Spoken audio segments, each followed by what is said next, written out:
Hello everyone, and welcome back to another episode of History Buff 41. We've got another book review for you here today, American Web Equipment, 1910 to 1967, by Martin J. Brayley. This is part of the Europa Militaris series. Some of you will recall that we did a book review by the same author of British webgear several months back, and this is a follow-up to that book. So let's take a look inside. See here, we start out prior to World War I. The United States was actually the first country in the world to use web gear or cloth gear. Most other countries at the time were still using leather. And as we all know, battlefield conditions are not conducive and are pretty destructive to things like leather, especially if you have a lot of moisture. Causes leather to rot, mildew, that sort of thing. And so the first company to produce web gear was Mills. And you see here a soldier dressed likely for the Spanish-American War in Cuba or the Philippines.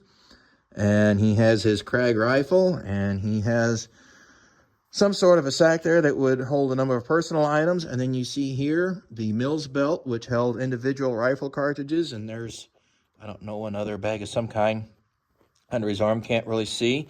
But if you go on, we start out. Okay, so here's a little better picture. We've got a shovel cover, some ammo pouches.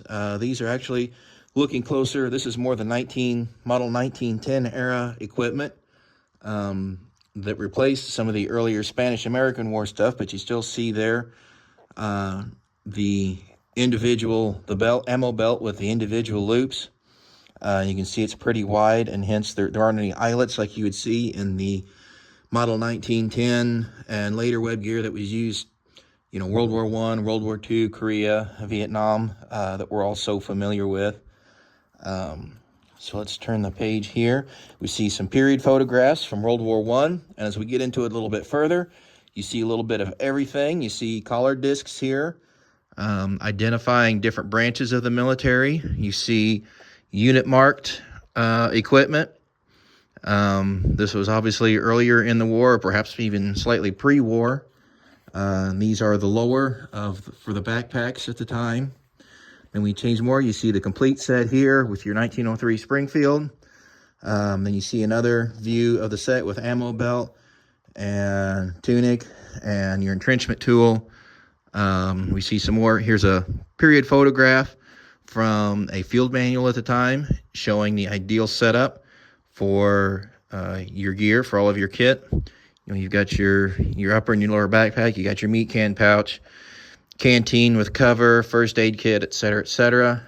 You see the bayonet here on the side for your 03 Springfield, but most guys use 1917 Enfields. Then you see some leggings. You see some ammo pouches. Here's all the variations in the creation of the ammunition pouches from the 1910, the 1917, and so on. It shows differences in more closer detail in some of these other photographs. Here's the 3 different ammo belts for the Browning automatic rifle, as well as the 3 different types of pistol belts, or at least 2 different types of pistol belts here.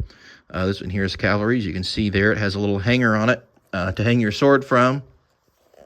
We see pistol pouches. These would be for the 1911 handgun. This is a 3-cell pouch for the 1917 revolver. And then we see some first aid belts here that were used during the war. And then we also see suspenders, experimental backpack, shovel covers, first aid kits, canteens and canteen covers. Looks like cavalry and a couple of different infantry versions there, first aid pouches, that sort of thing. Then it moves on into World War II, and you see some differences and shades of the equipment, as well as differences in buckles and construction. You see more backpacks. You see more. So yeah, here's our 43. I believe we're 43 packs. Differences again in how the ammo belts are made in color and construction. Differences in how your setup is made with your entrenchment tool, different bayonet, different backpack, all related to World War II.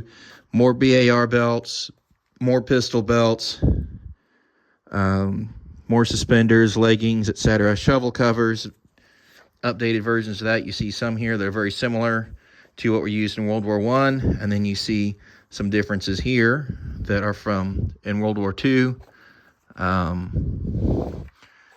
Yeah, canteen covers, axe head covers, pliers, 1911 ammo pouches, how they've changed. Same with ammo pouches for your M1 carbine and first aid kits. And then it moves into Korea and Vietnam. You start seeing more of the M1956 loadout. You see the M1910 hangers are gone. We've got your Alice clips. You see more of the ammunition pouches for M14 or M16 mags, and so on and so forth. And differences in ammunition belts. Again, another BAR belt and ammunition pouch for an M1 rifle. But all in all, again, differences in canteens and canteen covers. But all in all, this is a pretty good little book.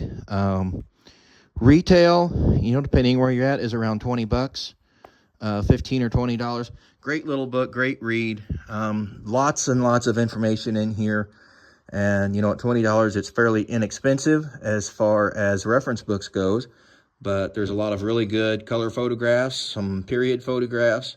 And it's great for someone that's just starting out or somebody that's just looking for a quick, handy resource to take along with them to a military show or gun show or antique market, flea market, estate auction, something like that to identify what's around.